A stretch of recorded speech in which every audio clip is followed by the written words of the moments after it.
nuestro servidor contra Marlon Morales por los programas transmitidos por el canal 15 de la Universidad de Costa Rica que él dirigió entonces, los días 5 y 9 de diciembre del 2017, cuando precisamente divulgó el programa Suave. Se ha dicho a lo largo de este debate que hubo varias decenas de programas producidos por Suave. Lo declaró el testigo Blanco Gamboa. También algo mencionó el imputado, el querellado. Pero qué curioso, el único programa que llegó 10 minutos antes de su transmisión es en donde yo resulto difamado. Qué curioso, el único programa donde le dan una insultada soberana a una persona es el que se refiere, al que se refiere esta querella. Pero bueno, vamos. Simplemente para amarrar la primera parte de mis conclusiones con esta segunda parte, voy a resumir muy brevemente dos temas.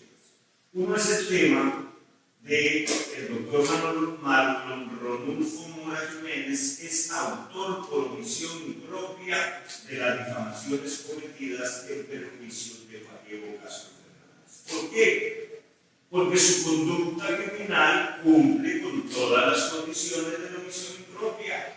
Se dio la situación típica generadora del deber de actuar, se dio la omisión de realización de la acción debida, el querellado es un periodista con 2 maestrías en derechos humanos de una universidad andaluza y de la Universidad de La Paz, y con un doctorado en esa universidad española. Él tenía la capacidad, derecho y obligación legal y reglamentaria para realizar la conducta de él. En cuarto lugar, tenía la posición de garante del bien jurídico tutelado honor. En quinto lugar, el resultado producido se le debe imputar al omitente, al que hace esa omisión, Marlon Rodolfo Mora Jiménez, pues en definitiva la acción omitida por él era impedir las publicaciones ofensivas. No solo se hubiera reducido considerablemente el peligro de lesionar el honor del querellante, sino que lo hubiera eliminado totalmente. Ese fue el tipo de que con la referencia a Luis Alberto Monge, él en un zaguán dijo que era mejor que eso no estuviera. Simplemente lo que sirve es de prueba para ver que él tenía el mando y el poder para decir que se había que corregir algo o no. En sexto lugar, el dolo de Marlon Rodolfo se evidencia por el pleno conocimiento de la situación típica generadora del deber de actuar que él tenía. Deber de actuar no solo por la interpretación que podemos hacer del artículo 18 del Código Penal, el hecho punible puede ser realizado por acción o por omisión, no es como han planteado en la estrategia de defensa tanto el querellado como su prueba, que él no tenía nada que ver. Él era, a ver cómo se autodenominó, gestor de los programas que recibía. Oiga, ¿y dónde dejó el señor sus obligaciones legales y reglamentarias? ¿Y dónde dejó el señor el criterio de que los delitos pueden ser cometidos por omisión, y en este caso por omisión impropia? Por supuesto que aquí hay un detalle no analizado en la parte anterior de mis conclusiones, que tiene que ver con el artículo 19 en cuanto al tiempo del hecho punible. ¿Cuándo se dio la acción? La omisión de Marlon Rodolfo. El hecho se considera realizado en el momento de la acción o omisión, aun cuando sea otro el momento del resultado. ¿Cuándo se da el resultado? Cuando él permite la transmisión los días 5 y 29 de diciembre de 2017, 2 veces. Aquí vemos, por supuesto que no las voy a leer, simplemente es para recordar las 15 imputaciones que el programa que Marlon Rodulfo permitió que se transmitiera tiene expresiones como embarrado por los partidos, autoritarismo, saltarse los controles públicos para hacer una compra masiva de armas, declarar todo el trámite secreto de Estado para que nadie lo pudiera fiscalizar, exigir cambio de mano libre en el Código Penal, llegó con un desfile militar, casi hace un golpe de Estado en el 95, Figueres tuvo que cambiar los ministros de Seguridad y Justicia, ambos hermanos tienen grandes negocios, muchos cuestionables porque han tenido posesiones del Estado cuando trabajaban para el gobierno.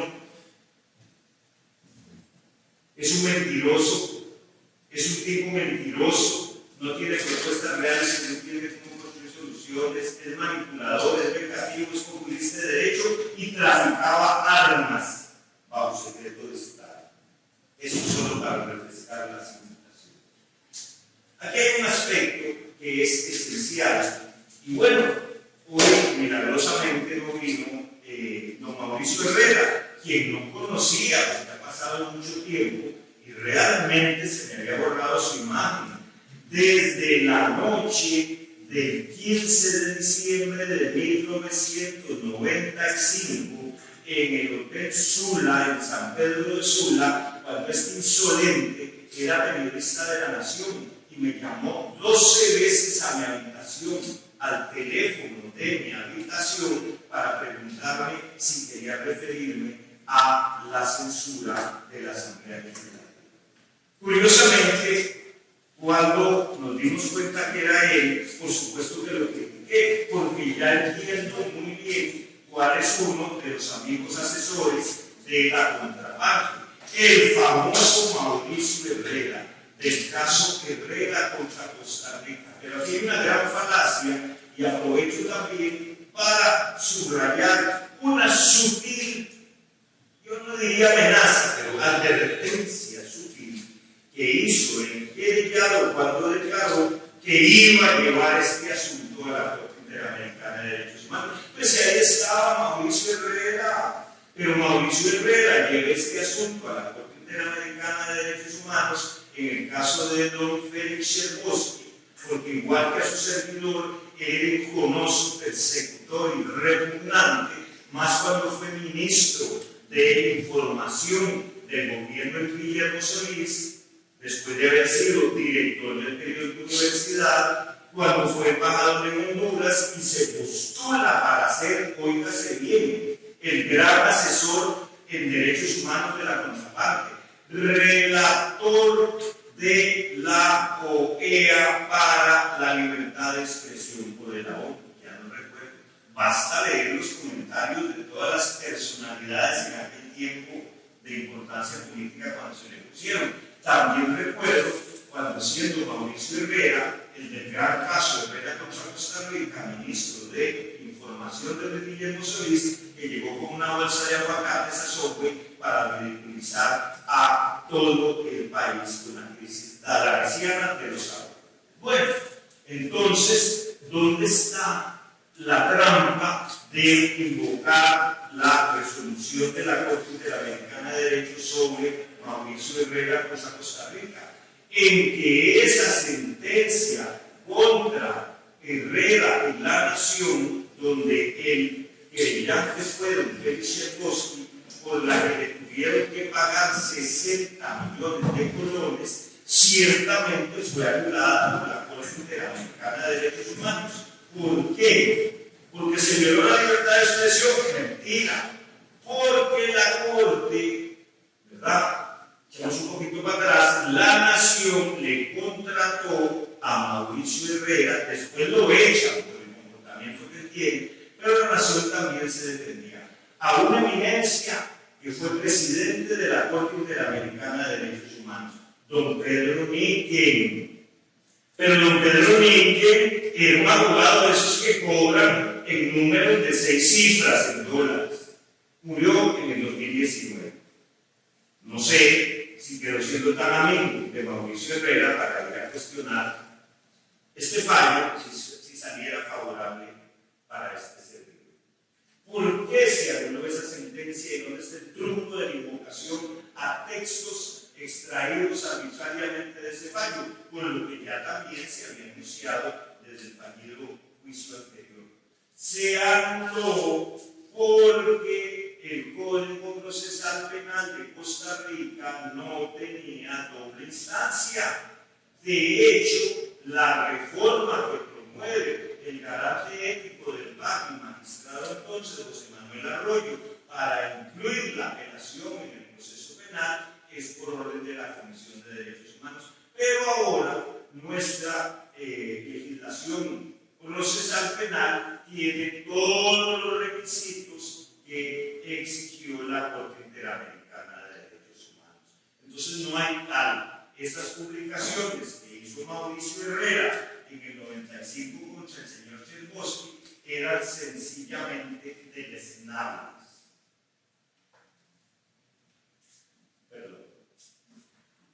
Aquí también hay que dejar claro, o quiero dejar claro, que el intercrimen de ese video difamatorio publicado 2 veces con la autorización omisiva de Marlon Ronulfo surgió al calor de mi postulación como candidato a la presidencia de la República en el 2018.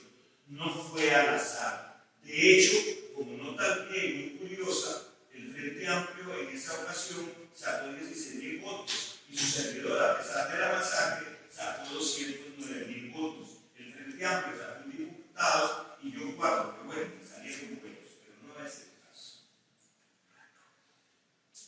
La ideación de este crimen surgió entre varios y oscuros políticos de izquierda y amigos anónimos de esos partidos en la comunidad universitaria. O sea, para nadie es un secreto que había un gran nexo entre Guillermo Solís, el PAC y las autoridades de la UCR. Prueba, el inefable Mauricio Herrera, locutor de Guillermo Solís, profesor de toda la vida en la UCR con muchos amigos, y lo hizo su ministro de Información.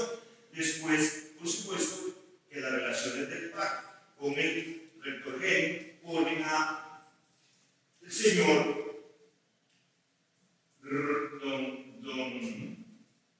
Marlon Ronulfo Mora Jiménez como director del canal 15.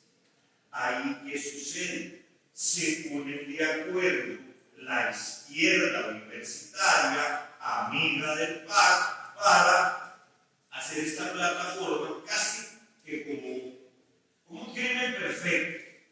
Controlan la UCE, la Federación de Estudiantes de la Universidad de Costa Rica. La Federación tiene una representante del colegio universitario, el señor testigo Blanco Gamboa es fiscal del Frente Amplio, militante activo en la campaña del Frente Amplio, y logra que el Consejo, otra de las trampas de la defensa, autorice para que la FEUR haga un programa en Canal 15 con fondos propios. Eso es una falta de seriedad, porque los fondos de la FEUR no es que los ganan en rifas o en cuotas, los pagamos los contribuyentes. Decenas de millones de colones del presupuesto de la Universidad de la UCR.